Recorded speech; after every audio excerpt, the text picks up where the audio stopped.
Welcome to the deep dive. We know that wading through corporate earnings reports can feel, well, overwhelming. Just tons of numbers, dense jargon. Yeah, it's a lot to sift through. Exactly. But somewhere in all that data are the real insights, those surprising facts you actually need. That's what we do here at the deep dive. We're your shortcut. We take the raw source material, Things like the official releases, market data. right, analyst views, all of it, and we extract the most important knowledge for you. Today, we're diving deep into QuantumScape's Q2 2025 earnings analysis. We've got their press release, market data, analyst consensus, to key sources you provided. Our mission, apply our five-part framework to really understand what's going on beyond just the headlines. And, with a company like QuantumScape still in the development stage, that context is just crucial. It's about connecting the financial dots with the operational stuff, the strategy. That's where you really see the true picture. Couldn't agree more. Okay, let's get into it. Now for slide 1, the at-a-glance scorecard.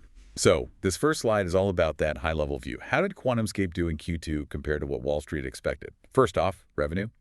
As expected for a pre-commercial company, zero revenue reported. The market saw that coming, so no surprises there. Right. The focus isn't really on revenue at this stage. It's all about managing the loss, the cash burn. Exactly.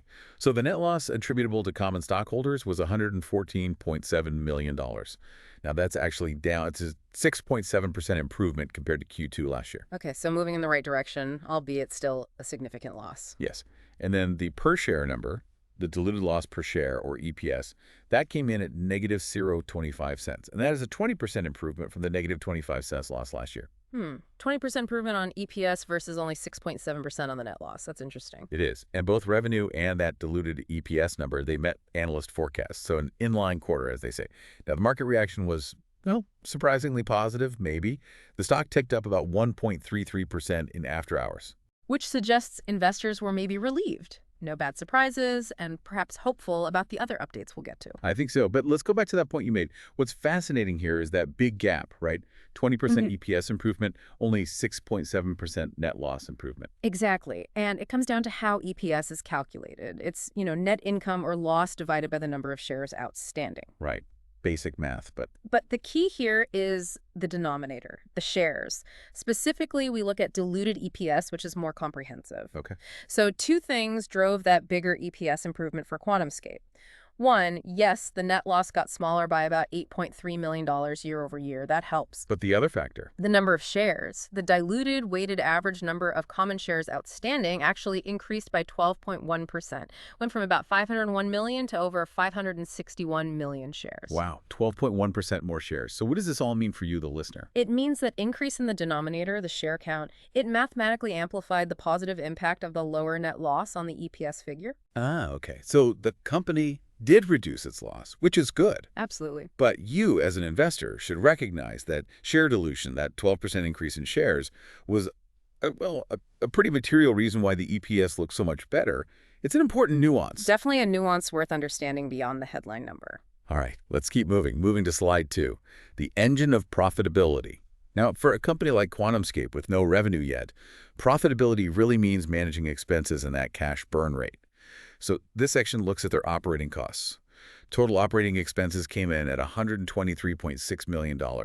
That's actually down 8.1% from Q2 last year. An 8% drop overall. But let's break it down because there are two different stories inside that number. Research and development, R&D, that actually rose slightly, up 3.5% to $101.2 million. Which you'd kind of expect, right? Or even want to see. They need to keep investing in the core tech. Absolutely. Continued investment there is pretty much essential. But here's a big shift. General and administrative, G&A expenses, they fell dramatically, down 39.0% to just $22.4 million. Whoa, 39%. That's a significant cut in G&A. Shows some real cost control efforts are paying off.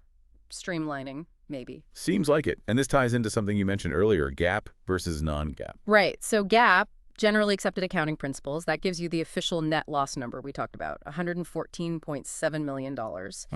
But non-GAAP metrics, like adjusted EBITDA, can give you a clearer view of the, let's call it, core operational performance. It backs out things like stock-based compensation, depreciation, non-cash stuff. So it gets closer to the actual cash leaving the building day to day. Pretty much. It helps understand the operational cash burn better.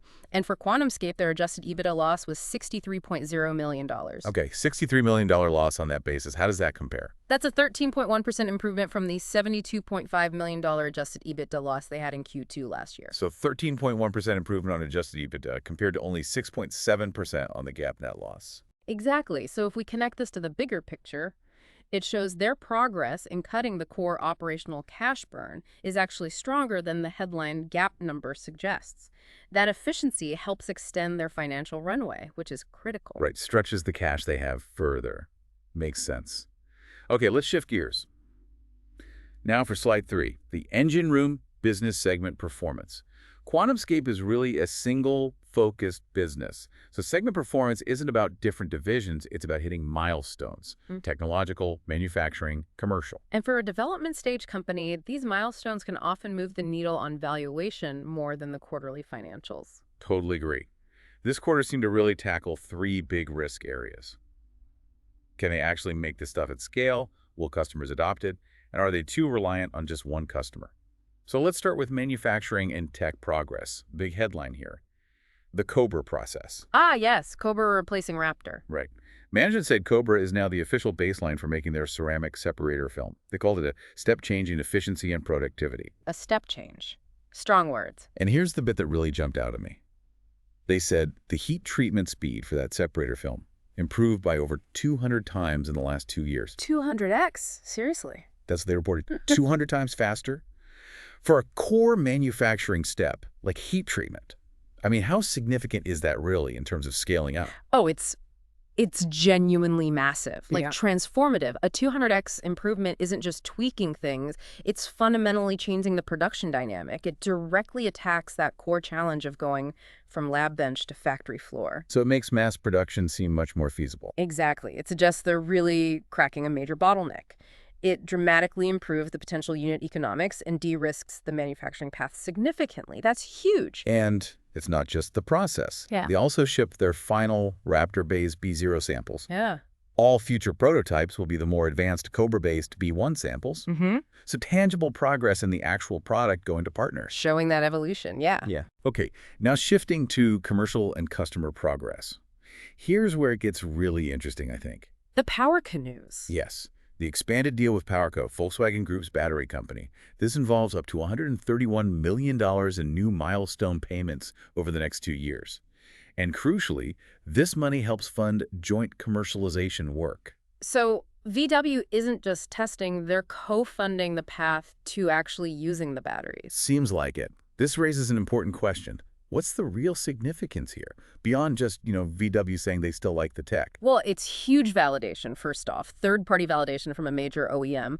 But the money itself, that $131 million potentially coming in, that's non-dilutive capital. A non-dilutive, meaning Meaning QuantumScape gets funding without having to sell more shares and dilute existing shareholders. It helps them preserve their own cash, extends the runway, and provides a much clearer funded path towards actually generating revenue someday. Makes the whole thing feel much more concrete. got it. Less theoretical, more practical. Precisely. And then there was the other piece of news. Right. The new joint development agreement, the JDA. With another major global automotive OEM. They didn't name names, but Why does that matter so much? because it addresses that customer concentration risk. Up until now, it's felt very much like a VW story. Adding another major global player is critical. It shows broader market interest, validates the technology beyond just one partner, and, frankly, reduces the risk if something were to go sideways with VW down the line. Diversification. Makes sense. Spreading the bets. Okay, good progress on multiple fronts there. Next, we move to slide 4. Financial strength and shareholder rewards. All right, so for a company like QuantumScape, no dividends, no buybacks, yet financial strength is all about the balance sheet. Can they fund development? And how are they managing dilution? End of Q2, they reported a pretty strong liquidity position, $797.5 million. That's cash, cash equivalents, and marketable securities combined. Nearly $800 million. That's a solid cushion. It is. And here's a key update. Management extended their cash runway guidance. They now expect that cash to last into 2029. Into 2029. That's a 6-month extension from their previous guidance, right? Exactly, a 6-month improvement. That's significant breathing room. Absolutely. Buys them more time to hit those milestones without the immediate pressure of needing to raise more cash. And looking at debt, very little leverage. Total liabilities around $144 million. Total equity over $1 billion. That gives a debt-to-equity ratio of just 0.14. Super low. Yeah, financed almost entirely by equity, not debt, which fits their model. Right, their capital light model. Yeah. The strategy where they don't plan to build massive battery factories themselves, but rather license the tech to partners who do build the factories. And this is where that PowerCo deal connects back perfectly. How so? That potential $131 million in milestone payments we talked about, that is the capital light model in action. It's non-dilutive funding from a partner to help fund development and commercialization. Okay, so PowerCo is essentially helping pay for the scale-up, reducing the need for QuantumScape to raise that capital themselves. Precisely. So what does this mean for you as a shareholder? It directly benefits you by minimizing the dilution that would happen if QuantumScape had to constantly sell new stock to fund everything. Makes sense, but Yeah, there's always a but, isn't there? there usually is. We have to circle back to the dilution point we made earlier. Remember that 12.1% increase in the weighted average share count year over year? Yeah, the one that helped the EPS number. Right. A big driver of that is stock-based compensation. It was about $26 million just for Q2. Now, that's a non-cash expense on the income statement, but it does lead to new shares being issued over time. It's how tech companies attract and keep top talent. It's a necessary trade-off, really. So it's the cost of innovation, essentially. You could put it that way. It's vital for growth, but it does impact the value of each individual share. So it remains a really important metric for investors to keep an eye on. How much dilution is happening versus the progress being made. Got it. A constant balancing act. Okay, finally, let's look at slide 5. The road ahead management's outlook and key takeaways. This is where we pull it all together. What's the big picture view from this quarter, and what's the path forward? Management sounded pretty confident in their shareholder letter. They called the quarter a major inflection point and said they're now firmly in the commercialization phase.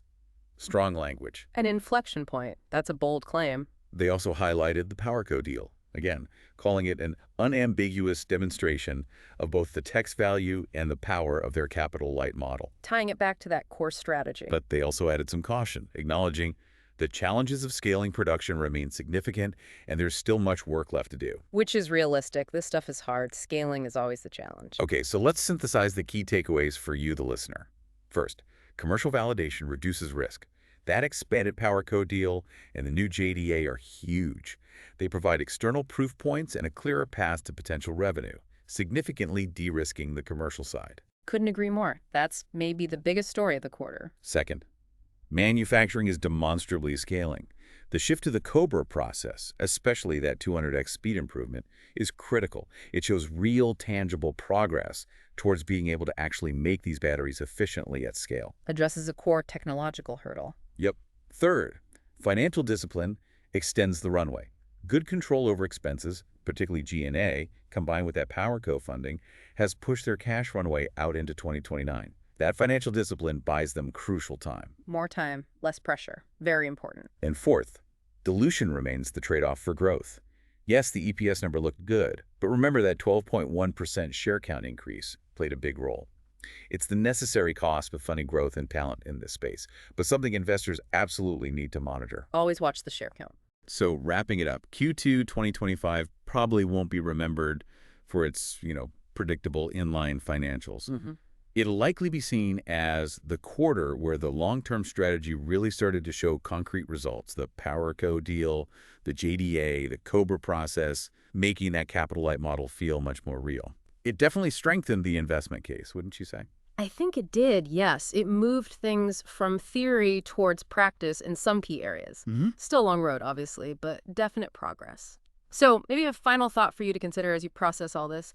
How does understanding the interplay here, the connections between things that might seem separate, like EPS and share count, or GAAP versus non-GAAP, or manufacturing breakthroughs and partnership deals, how does seeing those connections give you a deeper, maybe more resilient understanding of where a company like QuantumScape is really heading compared to just reacting to the day's headlines? That's a great point. Thinking about how these pieces fit together. Yeah. Hopefully this kind of structured dive helps you apply that thinking to your own research, not just for QuantumScape, but for any company you follow.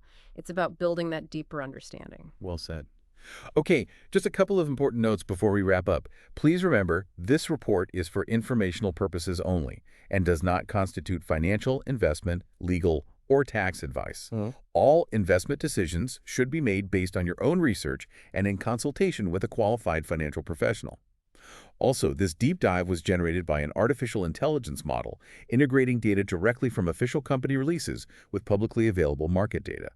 While designed for accuracy, independent verification is always recommended before making any decisions. Like and subscribe to StockAnalytics.ai YouTube channel. Members get access to our growing library of all S&P 500 stocks and get priority requests for company deep dives.